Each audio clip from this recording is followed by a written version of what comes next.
Anything Joe's, a collaborative journey through the world of G.I. Joe. My name is Greg Engel. And I'm Jaren Decker. And we'll be your host today. Today on Anything Joe's, we're going to get caught up on some news. We're going to talk about some recent acquisitions, and we got a couple other things to talk about as well. One of the things we got to talk about is Jaren has returned to the show. We missed you while you were gone. I missed all of you, and I will miss sleep for the foreseeable future. Her name is Willow Jewel. Mm-hmm. And she's actually my most behaved of my 5 children already. Like, she actually sleeps. All of my other children have been nightmares when they were little bitty babies. Like, didn't sleep, didn't want to be held, just very crazy. And she actually sleeps, so it's great. She wakes up, you give her a bottle, hang out with her for a minute, put her right back to sleep. Did you name her Willow Jewel to celebrate both your favorite Disney property and your favorite 90s alternative female artist? Exactly. You nailed it. I never doubted you for a moment. I knew it. All right, so we basically got to catch up on the entire month of June. And since June was Yo-Jo June, there's plenty on our plate. So let's dive straight into it and let's get caught up on some of these classified figures. All right, so now at the culmination of June, it looks like we've got 10 figure reveals that are so early on that we don't even have digital renderings of them at this point. So we're going to run down that list real quick and just share any brief or short thoughts we have about the upcoming designs for these figures. I'll start at the bottom and work our way up. First set that I have on my list is Shipwreck and Rock and Roll. We were talking offline a little bit about how you would like to see a Shipwreck kind of similar to the Dollar General years. It's kind of more like the Devil's Due era, kind of like with the cap and the, I don't know what you would call that, kind of like dressed down Navy gear. Don't get me wrong. I would love to see a traditional V1 inspired Shipwreck, and I'm sure that's what this will be, but I hope eventually we do get like someone who looks like he's more ready to take on a real mission as opposed to like, I'm going to sit up here and I'm going to look cool. Yeah, I think that's a nice sentiment, and I think that would be a good figure, but I'm going to say based on what we've seen up to this point, especially recently, that this will probably be a pretty faithful V1 Shipwreck. He'll be in the old classic sailor gear. We know he comes with a poly, but we haven't seen that poly or don't know anything about it. Talk to me a little bit about the freedom that comes with Spirit. Is he a completely static figure? No, he's actually great. He's phenomenal. If you cut to my camera feed, you will see, and I don't know how well it's going to come across, but his head moves up, down, left, right, kind of rotates, and his wings, he's got 2 sets. I've got the more static looking wings, but they rotate. His feet move around, his legs forward, back, so he's actually got quite a bit of posability. But with the other set of wings, they're more like spread out like he's flying. Actually, I'm really excited to see what they do with more of these little guys, because I know people were talking about his blank-eyed stare. If you don't, just leave people guessing, but I actually love these. Like, I love the fact that they didn't just give us a static. I mean, I still would have liked it if it was, but similar to like Fiona with Crocmaster, Timber with Snake Eyes, they actually put work into making him a character instead of just a piece of plastic. Yeah, I hope they make Polly at least somewhat articulated, but I have a feeling that it probably won't be. It will probably just be like a little clip-on deal. Polly is a lot more of an accessory than I think a lot of pets that come with G.I. Joes are. I mean, I know in the cartoon he's practically the best member they've got, it seems like. But I get the vibe that he's probably not going to have a lot of functionality just based on the animals I've seen thus far. I'm also hopeful that they kind of pull a Lady J with this Shipwreck and that he has like kind of the hair with the hat, and then you could take that off and maybe put on a different hairstyle by itself. I think that would be a really good look. I always am kind of bothered by vintage era figures that have hats on, or helmets even worse, permanently. So that's something that I would like to see kind of go away with this wave, is that you're not tethered to, like that barbecue, for example. That helmet should either have come off or come with an interchangeable head. I just don't really feel like I feel like it's kind of lazy to not do that at this point. I would love to have seen a barbecue with an alternate head. I think that would have been really cool. Yeah, as far as the rock and roll goes, I can only assume based on what we've seen to this point, and I'm using Breaker, of course, as a guide here, that this will be a pretty straightforward V1 rock and roll. It will probably reuse tons and tons of parts, or if it doesn't, you will be seeing parts that will get tons and tons of reuse. makes the most sense when you're making a very literal translation of a V1 figure, and all of the V1 figures basically were sharing body parts across the board. Once you make it, if you wanted to continue to be authentic, you make one chest plate for a V1 character, you've basically made 3, because there are very few unique early G.I. Joes. They're all kind of sharing parts with somebody. We had talked about it previously. I think you could give us that exact same body and just change kind of the kit that he comes with. Give him some bandoliers, maybe a little bit less than what Breaker has, like a little bit more streamlined, and then put the bandoliers over that.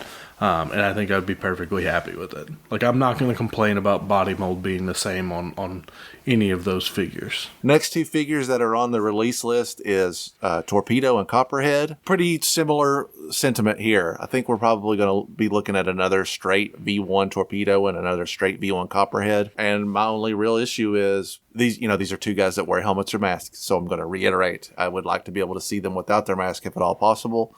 It doesn't make sense for Torpedo to be wearing his wetsuit nonstop 24/7. Same thing with like flippers. I can't imagine they would do this in this day and age, but don't you dare make those feet permanently flippers. That would be very frustrating for me.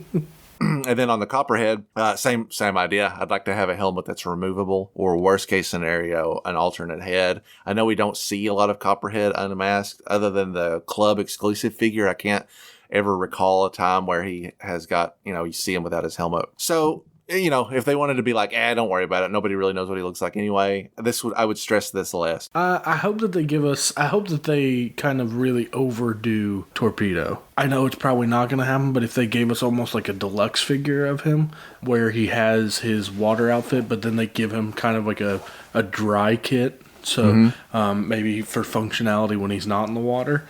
I think that'd be really cool. But if not, just like you said, don't make it to where he is so only usable in water, because that would kind of be really a bummer.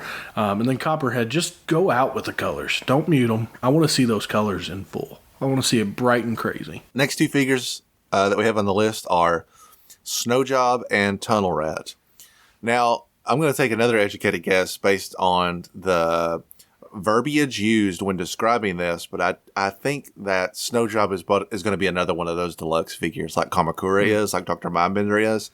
I think that's going to be a pretty big standard going forward. Is they're going to continue to pick a figure maybe per wave and like basically max it out. They're looking for a way to make more money, without having to make another figure. So I think the deluxe figures are here to stay, and I think based on how they talked about all the stuff he was coming with, that a deluxe figure is like the no-nonsense approach to that. And that's fine, as long as I can take his helmet off or his little parka thing so I can see his regular unmasked face. Again, really one of the only things that I care about when it comes to stuff like that. Now, Tunnel Rat, on the other hand, a figure that basically just has like a do-rag and face paint.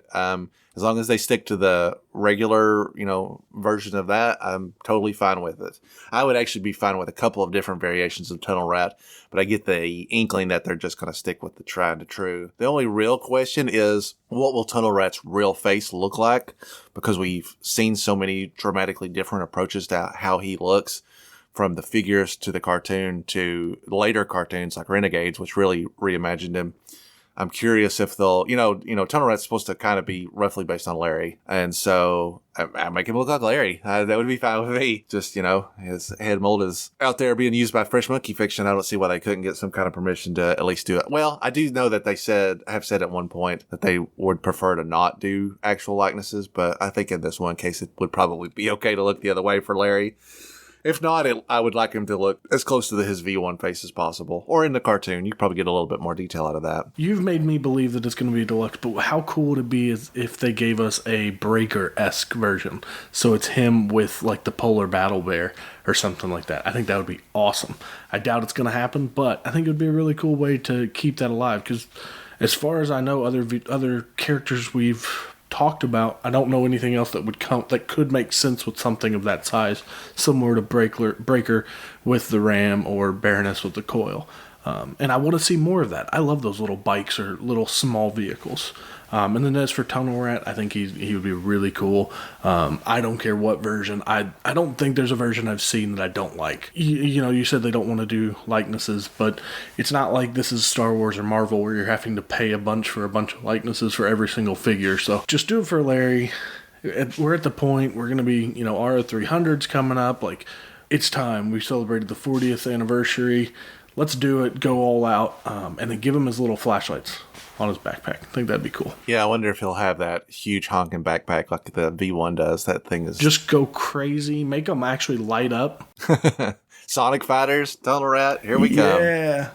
All right, next two figures on the list are Scrap Iron and Grunt. I have very similar feelings about this Scrap Iron, a character that, came with a huge honking rocket launcher, which was a very large accessory as a child compared to a lot of the little bibs and bobs you would get with your regular figure.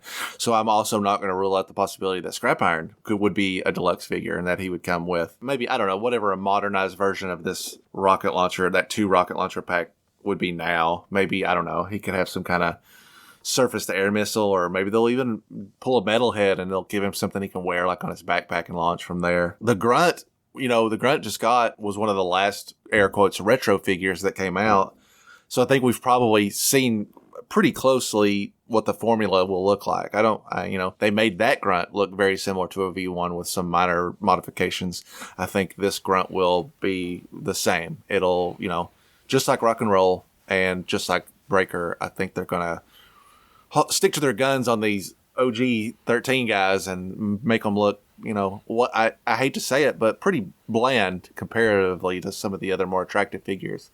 And I guess that's probably why they're spacing them out a little bit between waves. But regardless, Grunt and Breaker both were not figures that we got multiple versions of over the years. Grunt especially has gotten overlooked in the last decade or so.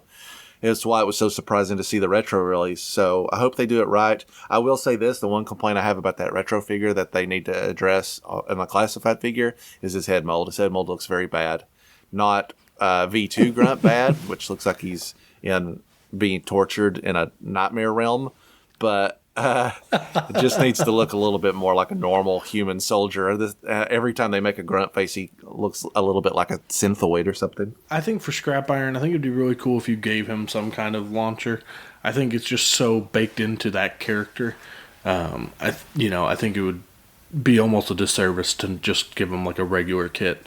As for Grunt, I would love to see them kind of lean into an army builder for him, for Joe. That's not something that is very really in there. I doubt they'll make a green shirt. So maybe giving him with like multiple different kits, maybe a long rifle, short rifle, a couple different pistols that could fit into his holster. I think that would be really cool as like a, hey, look, we know you guys want something like this.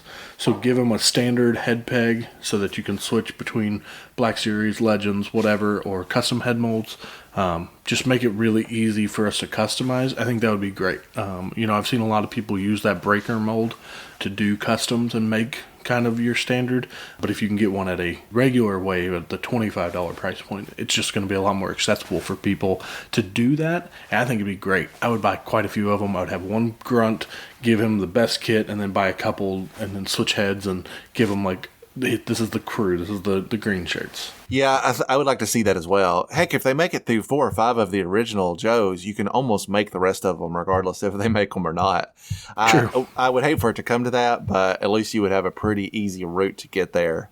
Speaking of green shirts, I think, we've seen Cobra Vipers, Cobra Bats, Cobra Crimson Guards are coming. We've also got those 2 blue Ninja Vipers and the red Ninjas.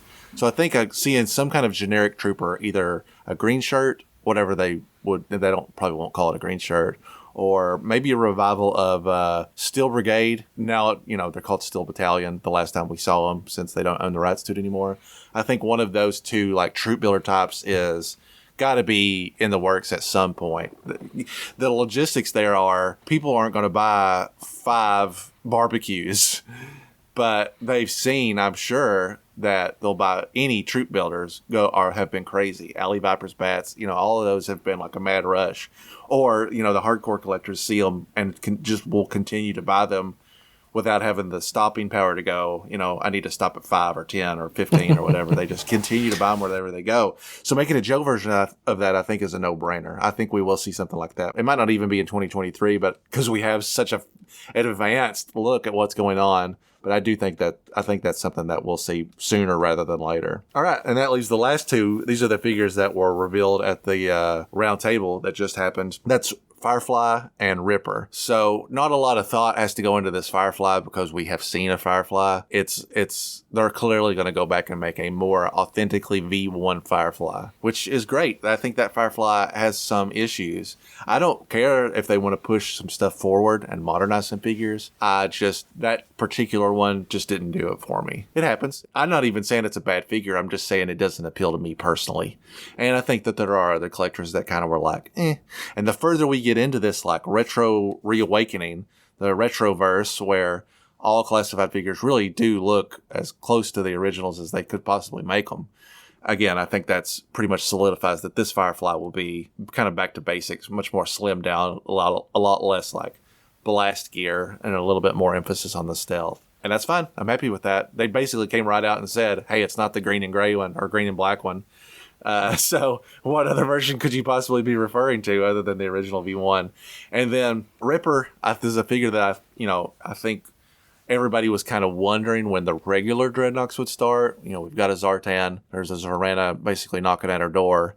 It's time to kind of flesh out the rest of the troops. I mean, we do still need a Xandar, but of course he gets forgotten like his actual character does. And I'm kind of surprised. Ripper of the three, there's 3 basic Dreadnoks. The three original Dreadnoks are Buzzer, Ripper, and Torch. And of those 3, I probably would have picked Ripper the last, only because he has the kind of least interesting weapon. Like Buzzer's got a chainsaw, very cool. Nobody else really is packing that. Torch has got a flamethrower, was also, pretty early on, and wasn't a lot of that going on. And then Ripper's just got like a gun with like a weird spiky bayonet thing on the end. And then he comes with the little drilling tool that construction workers use when they're breaking up New York City. That's barely a weapon, regardless of whose hands it's in. But, that's fine. I want them all. I'm just kind of surprised that they started with this one. I do want to point out that Lenny said on that round table, this is a whole new Firefly. They're not reusing parts. This is 100% original. So I think that'll be cool to see. I think a more faithful representation to 1-to-1 is what a lot of people like. I like the Firefly that's been released.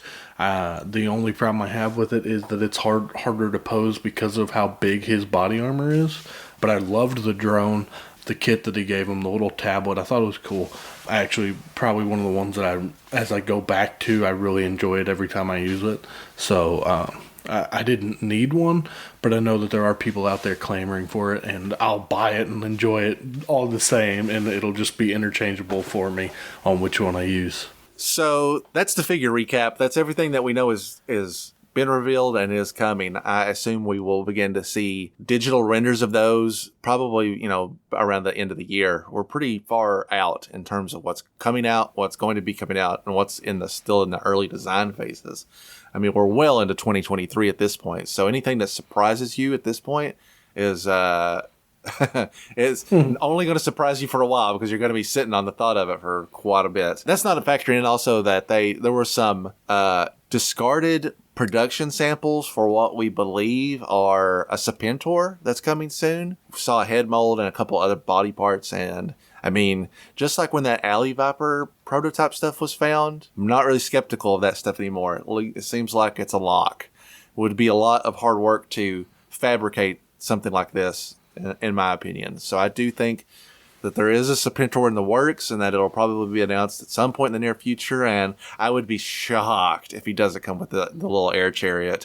It's such a definitive characteristic of him, I can't imagine leaving it out. Maybe if we don't see the Polar Battle Bear with Snow Job, it might be because they've already got this planned with the air chariot, and they don't want to go overboard with vehicles too fast. Baroness sold really, really well because it was Baroness, but I think if it had been another character or a character that was already released, nobody was buying that for the bike. You know what I mean? Everybody was buying it just for the figure. So I think they learned their lesson there to be a little bit more cautious about what they're pumping out vehicle-wise, because that's a lot of plastic. They can't get it out the door. Speaking of roundtable reveals, we are honored that Hasbro would ask us to attend their most recent roundtable. It's the first time we've ever been invited to the big kids table to talk and interact with them. And I think I speak for both of us when I say that we were humbled to be part of the conversation. As two people that have, we've just celebrated our 2-year anniversary, and we've always had realistic expectations of what our place in the community would be based on so many our other better and much more well-established shows. So just to be included at all was a big honor for us, and we really appreciate it. I can't imagine Hasbro listens to our show, but I feel like if they were, it's going to be the one where we are definitely talking about them, which is this one. So I want to be real clear that we are so very gracious that we were to be included, and I hope we did a good job as like newfound reporters on the field. But very exciting. So let's get into this roundtable. I'll be up front and say that if you have interest in seeing the roundtable in its entirety and seeing all the participants, Chris at the Full Force has already edited, posted, and done a superior job to whatever I could do. And the entire content, including Jaren's part, is there in its entirety to be viewed. This is more like a Cliff Notes version if you don't want to watch the entire 90-minute presentation. I'll tell you a couple of bullet points that stuck with me, and we'll talk about them. Jaren, I guess I should probably let you lead this conversation since you were there and led that conversation, and then I'll maybe interject a little bit with some stuff that I thought was interesting to me as well. Do you want to start with your first talking point? Yeah, before I do start, I do want to just reiterate how awesome it was to be a part of it. I mean, there were some really phenomenal creators that were invited, and for us to be included, it felt like the little brother that finally got to hear the family business. Like, just come on, just come enjoy. And so it was absolutely phenomenal. I mean, every person that I talked to, the people on the round table, and then the people dealing with to set it up, there were a few individuals that I spoke with that were just absolutely phenomenal. They were really, they went out of their way to make us feel welcome. So thanks for that. When we got invited to the round table and we were trying to workshop on how I was going to make this work, how me and Greg were going to make this work, who was going, all that, we were also workshopping some ideas for questions, and something we came up with was, and something that I think a lot of people were wondering, was kind of the price point. Do you go into a HasLab working with, hey, we're going to try to hit this price point, and then just pack it full of all the unlocks while also, factoring everything, production prices and everything in? Or do you go in and you kind of just build it and see where you can get it? So I got to admit that I'm kind of the person that planned out this question. And my thought process behind it was simply that I wanted to know, do they go, we need to sell something that's $300. Let's build $300 worth of his tank. Or do they build it and then go, this is the best thing we could possibly do. How much do you think it'll cost at this price point? I want to play their response in its entirety, and then we'll break that down just a little bit.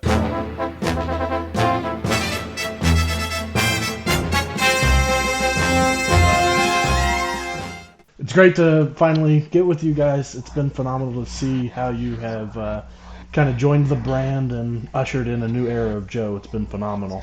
I guess going along with the HasLab, this being the first Joe HasLab, I know that the HasLab team's been very busy doing other things. It's been the first classified, HasLab. Do you guys go into it with a price point in mind and think, okay, well, how packed in can we get this? How many things can we do with this price point in mind? Or do you go into it with let's design this crazy cool thing and we'll work out numbers and kind of go from there?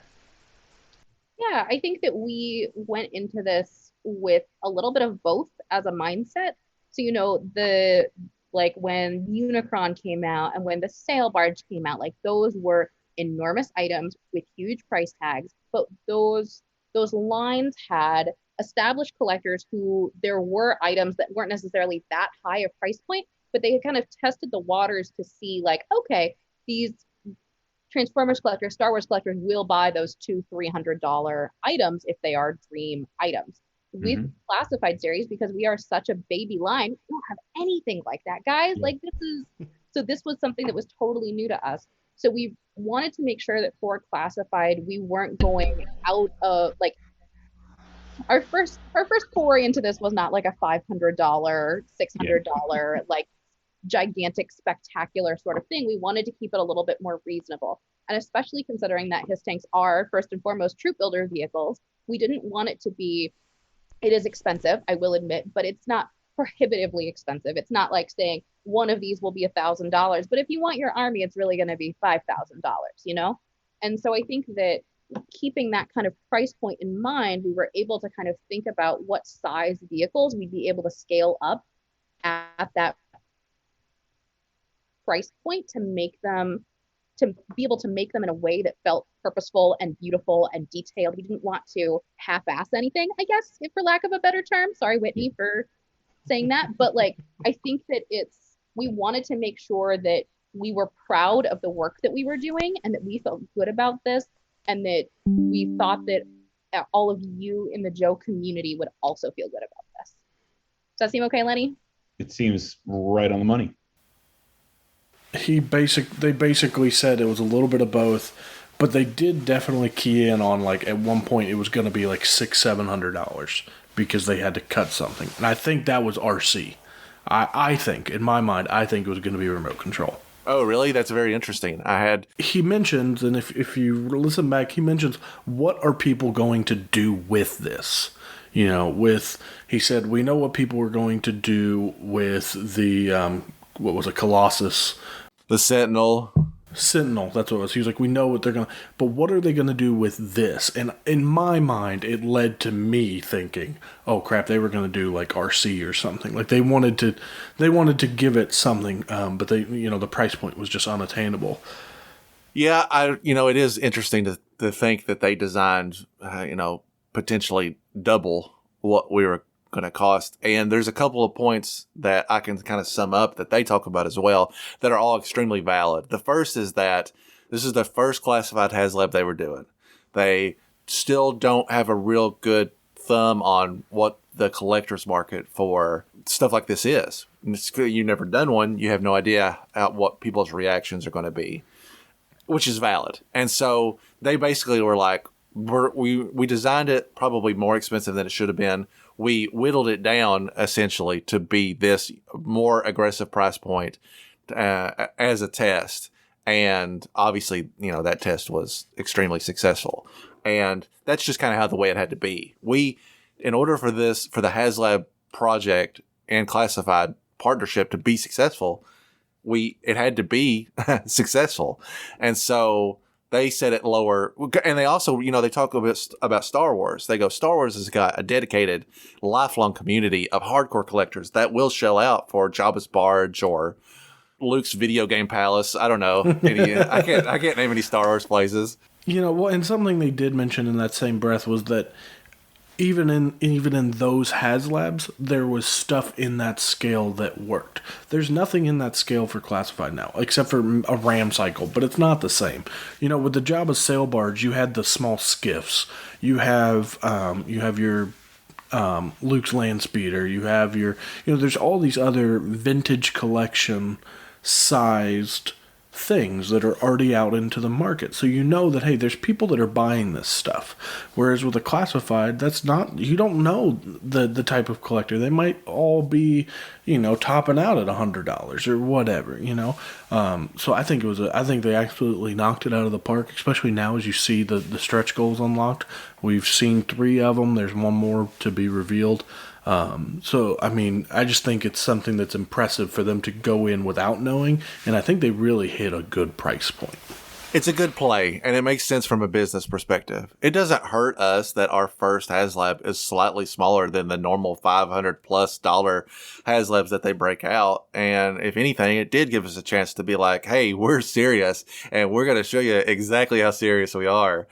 So, it's good all across the board. Even if you're not on board with this, or you don't want the His tank, it is still means only good things for the future of the line. The next HasLab will certainly be bigger and badder. I don't think there's any question about that once this is fulfilled, it's a done deal. Another thing I do want to point out is that Emily mentioned at one point, and you had kind of talked about how successful this being will help the line in the long run. And she even mentioned that, being able to go to their bosses, because I think a lot of us as collectors forget about even though, Emily is the product manager, or, even though these are the guys in charge of this brand, they have someone who they have to get to say yes to.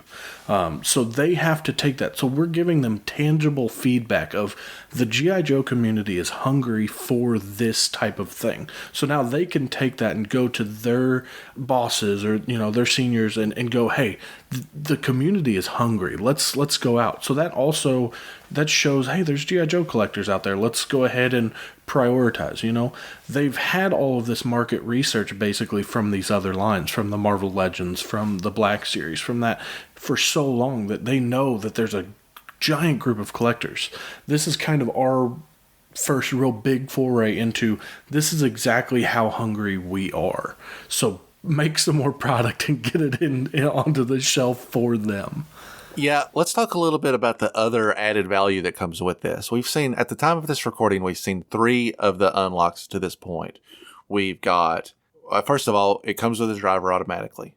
And there was an early incentive stretch reward that would unlock a Ron Rudat designed His Tactician, I believe is the correct term for this character. And that has already been fulfilled. Obviously, they blew through all that. And just to be absolutely clear, even though that was a early reward system, every person that pledges before the end of the campaign will get that figure. And you will get that with the amount of his tanks. If you have 5 his tanks, you get 5 figures. Right. It's for every his tank order, you'll also get a tactician. That's 2 figures right away. Oh, but they just announced the 3rd figure. It's the female his tank gunner. So that right there at an MSRP of $24.99, that's $75 of figures that you're getting. And I do think that takes an awful lot of the sting out of the $300 price point. When you subtract that, it becomes a much more reasonable goal. All the figures that are included are going to be uniquely numbered. So if you're the kind of guy that's collecting by number, you will miss a number if you don't get these. Yeah. This second add-on is like the retro conversion, which I'm going to just come right out and say was pretty poorly received by the public. And I am sympathetic to both sides. From a development standpoint, you are making a line that is as rigorously faithful to the original stuff as it can be, because that seems to be what the vast majority is wanting. So when you make a variation on the his tank, which I love, by the way, the like red glow of is a huge improvement. One of the probably the biggest negative to the retro design is that I don't see myself ever using it because I like the way it looks right now quite a bit. But if you're a stickler for it, this was included, and it will allow you to kind of modify it to look even more like the original than it looks right now. And then the 3rd unlock, of course, was that Hiss Gunner. And I think, was there anything else that was included with that? The Hiss Gunner also had a forward-mounted turret under the nose where the light is, and it had two extra guns for the turret. So 2 small arms. Looked like little miniguns, basically, which are really cool and add variety. I think that Hiss Gunner is probably going to be my favorite figure from the Hiss tank. Yeah, and we've still got another unlock getting ready to pop up, and I guess if we keep climbing like this, they will potentially add more. There's been some discussion regarding whether or not there'll be anything beyond the 4th, as that's kind of the standard. But maybe because this is accelerating so quickly, they might scrape together something else to put on. Regardless, if you're out there holding out for like an SMS or something to attach to that tow cable, I think that barge has sailed. I'm thinking we have a small hope. I just want to. I don't know anything, but I know that they pointed that out in the reveal, and I just can't imagine them coming back later and being like, here's this MMS just on its own, and if you didn't back this HasLab, you have no hope of really having a use for it. So sucks to suck. That's the only reason I think there's a hope. So we'll see what the 4th unlock is. I have a feeling it's probably coming up sooner rather than later. Maybe even as of recording, we're at 13,300. Yeah, I have a feeling it will be out maybe even by the time this episode releases. I'd say that they're getting pretty hot and heavy with it. I think they're going to keep that ball moving as long as they can. I think showing the gunner did put a lot of people back on track. I think the retro thing slowed things down a bit. Now they're back Before we move away from the His Tank, I guess I should have asked, did you back the His Tank? I did. And if I may, I have one more thing to say about the His Tank before we can move on. Sure. The gull wing doors, I am so glad that Lenny fought to keep it in. I love the idea of the gull wing doors. I know they're very hit or miss for people. I just think it's so cool. I think it'll look so cool when you pose it. So I also backed it because I mean, it is a lot of money. I kind of knew in my heart I'm going to get it. I pretty much get everything, but I was not too eager to pull that trigger with so many other things popping off simultaneously. Okay, yeah. The only other thing I want to talk about in this section before we move on to the other talking point from our roundtable is I'm going to play a clip right now where Lenny and Emily talk about the potential of having a HasLab USS Flag.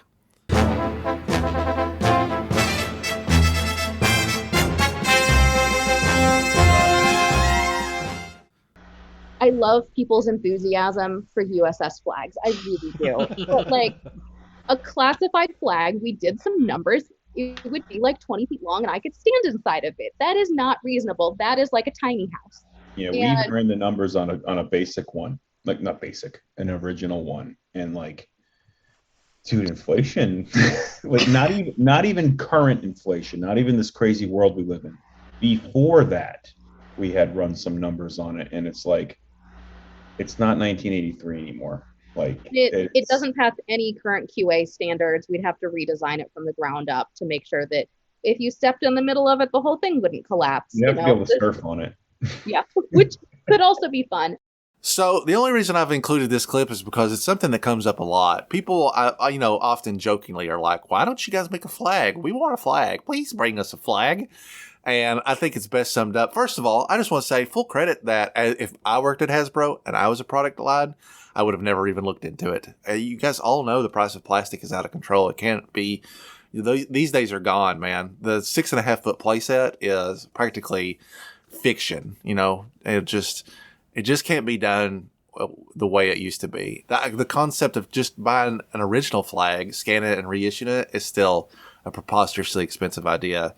And if anything, we've just now learned that the Classified series has way more power than any of the other stuff that's coming out. The O-ring line, something that fans have asked for years, they didn't. I won't say the Sky Striker underperformed. It just didn't special its goals. And it's not even coming close, in my opinion, to this level of performance on the His Tank. So I just wanted to include that in there. It's something that is talked about a lot, and people often wonder, why? And it's certainly rare that we hear definitively from the source, this is why we can't do it, guys. We looked into it. We tried to do it for you guys, but the price of plastic isn't what it used to be. And I get it. I think most level-headed collectors know, hey, it's too much. So let's talk about the other thing that we got to talk about on the round table. So another thing I wanted to mention was just the different scales. The Joe branding has kind of evolved, I guess I should say. And we were originally getting 6-inch along with 4-inch with the Walmart Retro series, and now we're back to 3 3/4 with O-ring. And I just kind of wanted to ask them, hey, is there any hope for the 4-inch coming back, or even maybe, hey, some specialty 12-inch? Emily had made a joke earlier in the round table about it being, it is a fashion brand, or it was a fashion brand, but having the different outfits and things. And I just thought it would be kind of fun to bring that up and see if they would be able to give me any answers. And did they? They did not. They said to come back to me, get back with me. So in my opinion, that means there are at least discussions. In my phrasing of the question, I asked about we're coming up on, in 2024, it'll be 60 years from the original launch of G.I. Joe in 1964. So I mentioned, is there anything in the works with that? So I think that the fact that they weren't just shutting it down is at least hope that maybe we will see a little bit of 4-inch modern architecture, or maybe a 12-inch. We might not ever actually see any of them, but at least we know that it's in their brain. Like they're at least thinking about it. I am not as optimistic as you about it, and I wish I could be. So I collect it all, right? I basically have a little bit of everything. And if at this exact moment, if I had to say, what part of the G.I. Joe toy line are you still the most into? It's the modern line. The modern line just continues to speak to me on a level that's the scale that I like, with more added detail, still very good posability, fun to play out of the box. The highs and lows of modern collecting is borderline abuse, because the high end stuff is extremely high end, almost untouchable at some points. But the low end stuff, while it may not be everybody's favorite figure, there is still a lot of low end stuff that's very accessible. I mean, if you went to an average con and were looking at modern figures, you could find plenty of stuff that's under $10 and probably still complete. So it's a give and a take. There's lots of great stuff out there at a very affordable price. There's also lots of great stuff out there that will cost you a small arm and a leg. A small arm and a leg. That's the only one I got. You can't have my long arm and my long leg. I need that from walking and talking. But so anyway, to hear them, I take it more as like this. They don't want to shut the door on anything, right? Anything is a potential investment. And you're talking to a guy that 2 years ago said, hey man, I heard that there's no way they're going to bring O-rings back, that they destroyed all the molds and they weren't going to get into it. And they basically said that publicly. And now here we are. We've, for the first time ever, we've basically seen a true, like, reignited spark for O-ring figures that I hope continues, but not at the expense of the modern line, frankly. We'll talk more about this on a later episode, but I have definitely been dipping my toes in other bodies of water to kind of fulfill that need I have for modern figures. And cheating on Joe. I don't have time to talk about it at length right now, but I will say I want to give a very special shout out to the guys at the Eagle Force line. They are scratching an itch that has been bothering me for a very long time. And it's actually pretty difficult for me to be attracted to a non-G.I. Joe licensed line. That's just what I am. I collect G.I. Joe and it's all about G.I. Joe. And if I buy anything else that's a toy, you better believe I bought it because I want to bring it into my G.I. Joe universe. And if I can't do that, I probably won't buy it. Those figures are phenomenal, by the way. I want to go into it in much more detail. I really want to give these guys the praise that they deserve.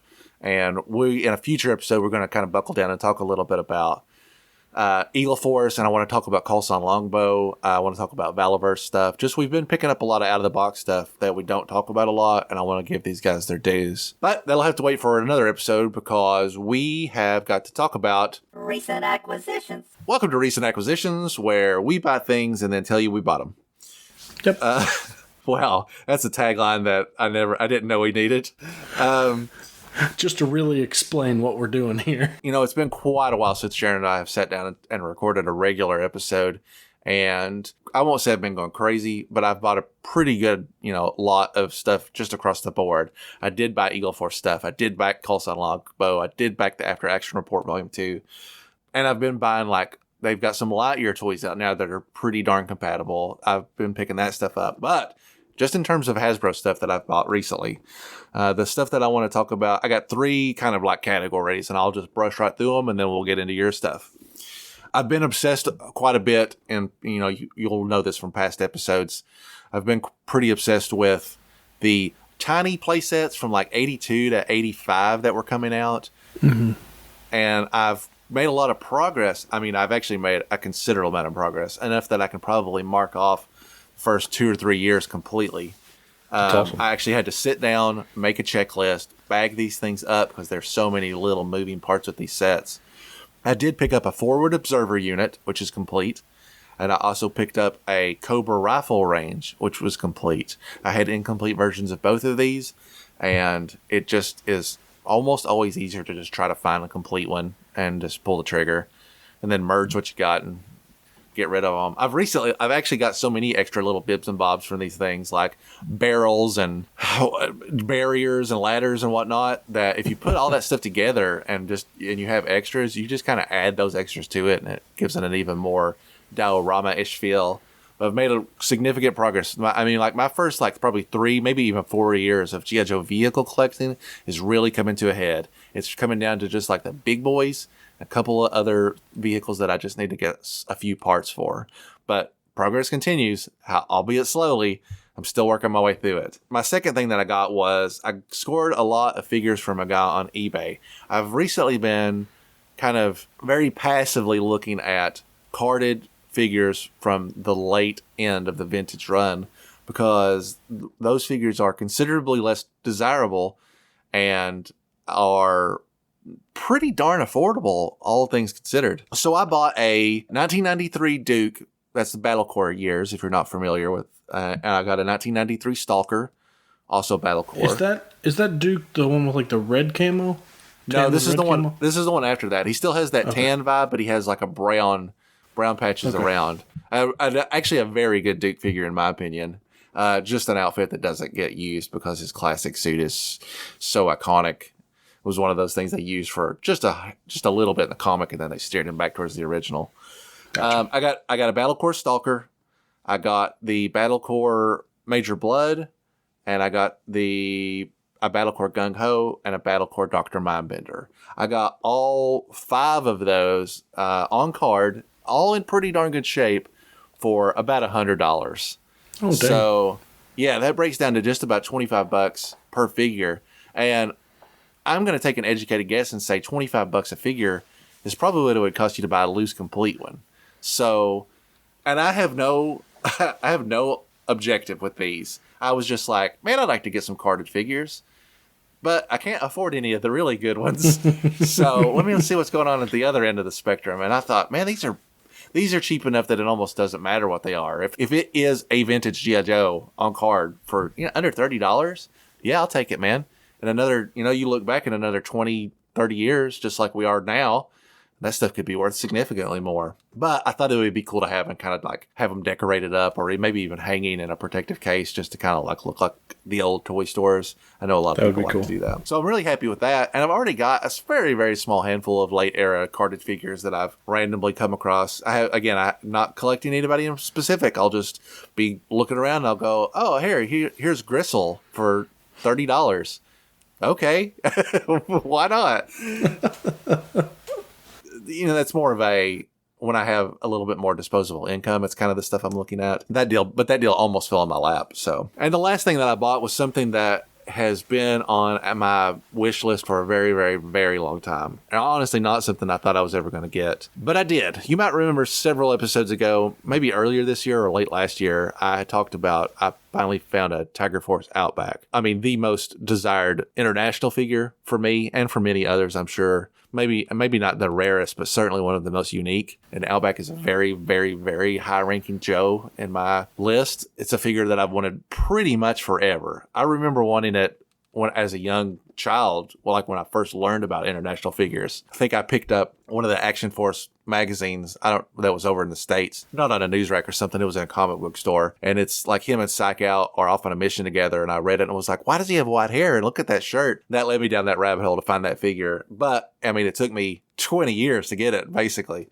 And this figure would probably be my runner-up. International figures is a whole other cup of soup that you got to really have deep pockets to get into. Okay, I guess I've teased it long enough. The international figure that I picked up was a Scorpio Vorador, which loosely translates into Flying Scorpion. And if you're a modern era or a con attendee, you might remember that they Americanized this figure for the modern line and put him in the Sky Patrol set. He's part of the villains that come with that. They took a lot of these Brazilian figures and translated their names and then made very good, faithful adaptations of them. I don't just love this figure, I love this character. They're using the cesspool mold, but he's a black man instead of a white man. And the mark of a great international figure, in my opinion, is when it is essentially almost unrecognizable from the parts that they use, because there are no new parts in there. They're just taking old bolts and trying new stuff. It's not a complete Flying Scorpion, but it is unbroken, which was very important to me. It only comes with one of the small guns, and I actually have a feeling that probably wasn't with him originally. It was from another figure. That's fine. I don't care. I did not think I would ever get this figure. And having it unbroken was really the only thing that I had set my sights on. I think I got this guy for about $180. Not a small price point, I acknowledge, but a pretty good price point for an unbroken version of this. So yeah, I'm extremely happy with it. I wish I had the name of that guy that sold it to me. Robson, I believe, was his first name. Anyway, really nice dude. Is an international gentleman himself, an international collector. So we talked a little bit about our stuff. I showed him my collection. He showed me stuff that he had been picking up with. I guess he does a lot of reselling of international figures. Was a really nice guy. Is a really great figure. Was shipped really well. I'm very, very pleased to add it to my collection. And this probably comes up almost every episode, but I love underrated characters, and I can't think of a more underrated character than a character that was designed and sold only internationally, never featured in hardly anything in the States. That's just another beautiful blank slate for old Greggy to start overwriting once he gets his hands on it. And this is no exception. This figure it rocks. I got to get a nice little case for him, and I'll set him up with my other MVPs. But yeah, try not to get too many more international figures. There are still some gems out there, but those two figures were the figures that basically my whole life I've always in my back of my head been like, man, I would really love to have that. And now I have. Big deal for me. I mean, like two solid figures that I love very much. That concludes the highlight reel of my recent acquisitions. Jaren, why don't you tell me what you've been up to? I've been a lot more chill. I think we've mentioned it a few times. I'm doing a basement renovation. That's why my background looks a lot simpler. This is something that I just threw up a few of my figures that I like. I have two different types of acquisitions. I have my classified and my non-classified. I'm going to start with classified, just because that's where most of it is. Got just today, thanks to you, got a Crocmaster. Already absolutely love that figure. I think I say it every time I get a new one of my favorites in the line. But just all the different accessories, the two little baby alligators, and then Fiona with them, and then just the fact that he's a great mix of a faithful adaptation, but also just moving it a little forward. There's a lot of little quality of life things that I think that they added that make a little bit more sense. I got my Spirit and Freedom. Another great figure. Absolutely love that figure. Really cool. If you go to our Instagram, you'll see I've already posted a picture of it. I picked up a few more bats and one more alley viper. They keep going in stock on Amazon. So if you're looking for those figures, if you don't have them, check Amazon. Just go down to other sellers.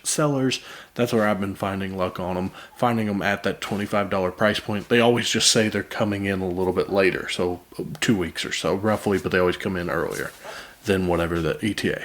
To add on to that real quick, that heavy artillery roadblock has been popping up and popping out. So, I mean, you never know if you need it. Just keep an eyeball on it. Yeah, Amazon's been great lately. I've been able to... I just ordered another Crocmaster the other day.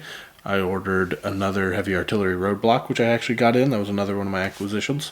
And then I got a few more bats and alley viper. You don't sound like somebody that's cleaning out your collection. Yeah. Not classifieds don't count. I see. Yeah, they just keep getting added on, and you don't look at all the stuff that's in, my Sky Striker and all the stuff that's just unfortunately sitting in storage right now. I bought a whale at Winterfest, and it's been sitting in storage since Winterfest, so very disappointed about that. But it will eventually see the light of day again.